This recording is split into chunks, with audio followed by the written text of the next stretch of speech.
ஆறடி சிந்து பாடி 100 அடி நடந்து வந்து பாரடி நான் தான் இங்கே பைந்தமிழ் பெண்ணே என்று ரதம் ஏறி வந்தால் பாரத மக்கள் நெஞ்சில் சீரதன் சிறப்பினாலே என் சிந்தை கவர்ந்தவளே தமிழ் தாயே வணங்குகிறேன்.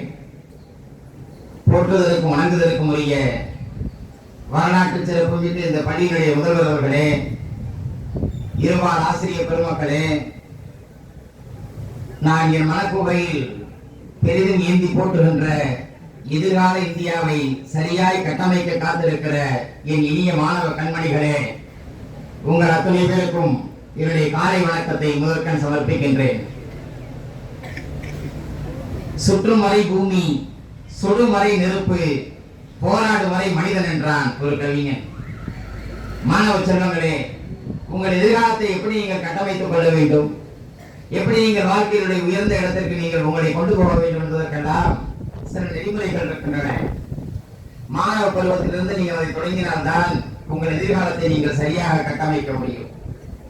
மாணவர் பருவத்தில் நன்றாக படிக்க வேண்டும், சக நண்பர்களோடு சரியாக பழக வேண்டும், அவர்களுடைய எண்ணங்களுக்கு மதிப்பு கொடுக்க வேண்டும், அவர்களுக்கு உரிய மரியாதையும் அங்கீகாரத்தையும் நீங்கள் தர வேண்டும், உங்களுக்கு பாடம் எடுக்கிற ஆசிரியர் பெருமக்களிடம் நீங்கள் கண்ணியமாக நடந்து கொள்ள வேண்டும்.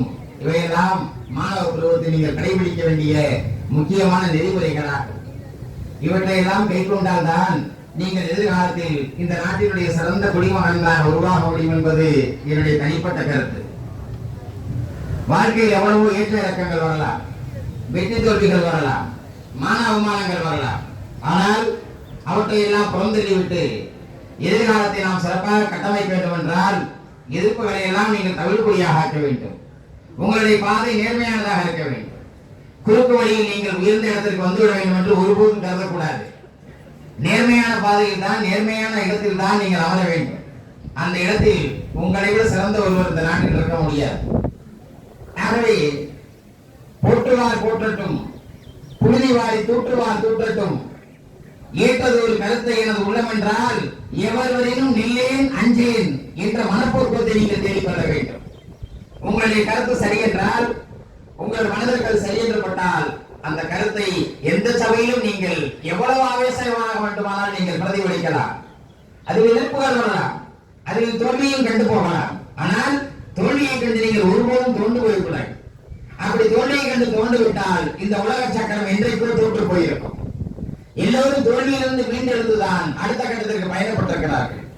ஆகவே எதிர்கொண்ட பயணத்தில் என்ன இடையூறுகள் என்றாலும் அவற்றை எல்லாம் எதிர்த்து நிற்கிற ஆற்றலை நீங்கள் பெற வேண்டும். ஒரே ஒரு செய்தியை மட்டும் உங்களிடத்தில் சொல்லி நான் விடைபெற வேண்டும் என்று ஆசைப்படுகிறேன். அமெரிக்க நாட்டினுடைய அதிபராக இருந்தவர் ஆபிரகாம் லிங்கன் 1860ஆம் ஆண்டு அந்த நாட்டினுடைய அதிபர் பொறுப்பை ஏற்கிறார் ஆபிரகாம் லிங்கன். அவரிடத்தில் அவருடைய உற்ற நண்பர் ஒருவர் வருகிறார். ஆபிரகாம் லிங்கனிடத்தில் ஒரு செய்தியை சொல்லுகிறார். என்னப்பா, வாழ்க்கையில் எவ்வளவோ தோல்விகள் அடுத்தடுத்து வந்து கொண்டே இருக்கிறது. இந்த வாழ்க்கை முறையே எனக்கு பிடிக்கவில்லை, நான் செத்து போய் விடலாம் என்று கருதுகிறேன் என்று சொல்லிக் கொண்டே இருந்தார். அப்படி சொல்லிக் கொண்டே இருக்கிற போது ஆபிரகாம் லிங்கன் கரும்பலகையில் ஏதோ எழுதி கொண்டே இருந்தார். என்னப்பா, நான் இவ்வளவு சொல்லுகிறேன், நீ ஏதோ எழுதி கொண்டிருக்கிறாய் கரும்பலகையில் என்று அந்த நண்பர் கேட்கிறார். உடனே கரும்பலகையை விட்டு திரும்பிய இவர், இப்பொழுது கரும்பலகையை படியுங்கள் பாருங்கள் என்றார்.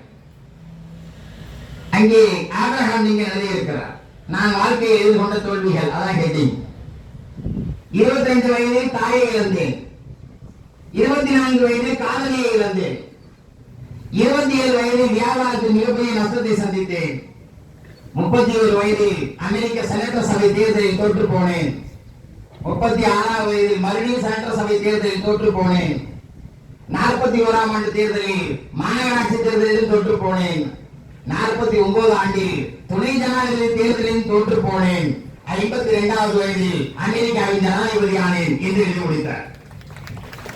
ஆகவே தோல்விகளை கண்டு ஒருபோது நீங்கள் தோல்ந்து போய்விடக்கூடாது. இன்றைக்கு 10 மதிப்பெண் குறைந்திருக்கலாம், 5 மதிப்பெண் குறைந்திருக்கலாம், அது வாழ்க்கையிலே பெரிய தோல்வியாக நீங்கள் கருத முடியாது. இன்னும் நீங்கள் தாங்க வேண்டிய உயரங்கள் எவ்வளவோ இருக்கிறது. ஆகவே அவற்றையெல்லாம் எதிர்கொண்டு பீடநடை போட்டு எதிர்கால இந்தியத்தை நீங்கள் சிறப்பாக கட்டமைக்க வேண்டும் என்ற வேண்டுகோளை முன்வைத்து விடைபெறுகிறேன். வாய்ப்புக்கு நன்றி.